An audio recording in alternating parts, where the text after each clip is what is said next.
after the Templars were banned and their Grand Master was martyred, their legend began to grow, and people came up with other ideas about the origin of the name Baphomet. A Masonic bookseller named Nikolai derived it from the Greek baptism of wisdom. Von Hammer pointed to a Hebrew phrase meaning key of the house of God. Eliphas Levi took it in reverse for initials of a Latin phrase meaning the Father of the Temple, the universal peace of men.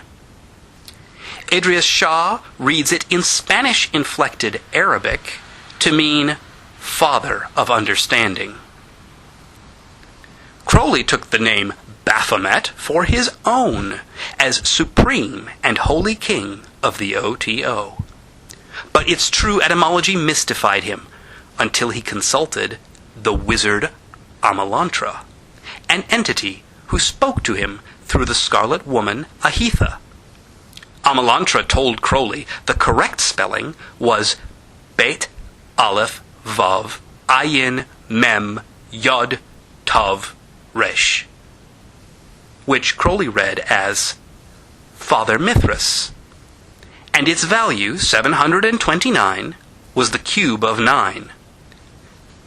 Cephas, the cornerstone, and the value of Amalantra as well. And it seems that Crowley believed that.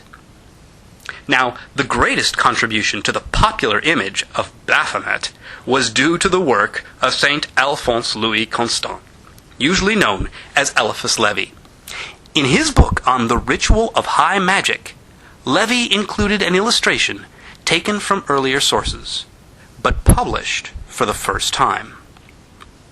He described it like this: the sabbatic goat, the Baphomet of Mendes, a pantheistic and magical figure of the Absolute. The torch, placed between the two horns of the goat's head, unites some characteristics of the dog, bull, and ass. The hands are human. They make the sign of esotericism above and below, and they point at two lunar crescents, the upper being white and the lower black. The lower part of the body is veiled. Universal generation is expressed by the caduceus. The belly is scaled. The plumage reaches to the breast. The goat has female breasts.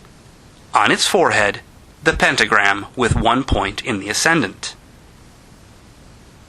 Levi identifies this figure with the devil of the tarot and claims that its worship continues among those who view it as a philosophical synthesis, the Orphic and Neoplatonic Pan. Levi says that this figure is not a god, but rather the hieroglyph of initiation. Another great 19th century occultist, Madame Helena Petrovna Blavatsky, wrote that the Baphomet of the Templars was the same as the biblical scapegoat that the law of Moses required for the Feast of Atonement, the goat on which the high priest would lay his hands, putting all the sins of Israel upon the head of this live goat, which was then driven into the wilderness. Blavatsky bewails the inadequacy of the English Bible on this topic. She notes that the scapegoat was called Azazel, and that this living goat was the giver of death, just as the slain goat of the sin offering was considered to be the giver of life. But which goat is Baphomet really? It is no easier to tell the live snake from the dead snake. And this consideration brings us to Liber Ash, the book of creation, or of the goat of the Spirit, in which we read as follows: Now shalt thou adore me, who am the eye and the tooth, the goat of the Spirit, the Lord of creation. I am the eye in the triangle, the silver star that ye adore. I am Baphomet, that is the eightfold word that shall be equilibrated with the three. There is no act or passion that shall not be a hymn in mine honor. All holy things and all symbolic things shall be my sacraments. These animals are sacred unto me. the goat and the duck and the ass and the gazelle, the man, the woman, and the child. All corpses are sacred unto me. They shall not be touched save in mine Eucharist. All lonely places are sacred unto me. When one man gathereth himself together in my name, there will I leap forth in the midst of him. I am the hideous God, and who mastereth me is uglier than I. Yet I give more than Bacchus and Apollo. My gifts exceed the olive and the horse. Who worshippeth me must worship me with many rites. I am concealed with all concealments. When the most holy one is stripped and driven through the marketplace, I am still secret and apart. Whom I love, I chastise with many rods. All things are sacred to me. No thing is sacred from me, for there is no holiness where I am not. Thus Liber Ash. What is this Baphomet, after all? This mysterious God not God that is like a goat, like an ass, like an eagle, like a bearded head, like 2 or 3 cats, like a duck, like a painting on a wall, like a serpent and a lion. Can all of these be spermatozoa? Can we know what there is to believe here? When the true mind above the abyss looks down into the world of delusion, then there is knowledge, broken into difference and relation. The broken manifests light.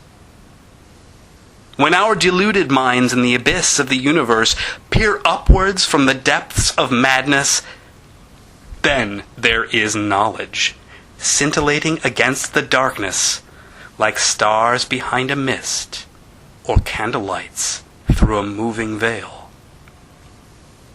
Any rational attempt to imagine the true unity that stands behind chaos and Babylon can only produce an unstable synthesis of cosmic and personal, of animal and human, of male and female, of life and death, of fire and water, of tragedy and comedy, of all holy things, and of all symbolic things.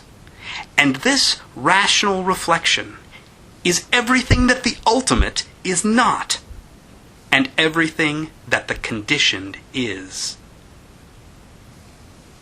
The paradox of our non-essentiality, the mutability of our existence, the rapture of our progress through the wastelands of restriction towards the wonder of nothing in particular. I know. I believe in that. In the name of chaos. Amen.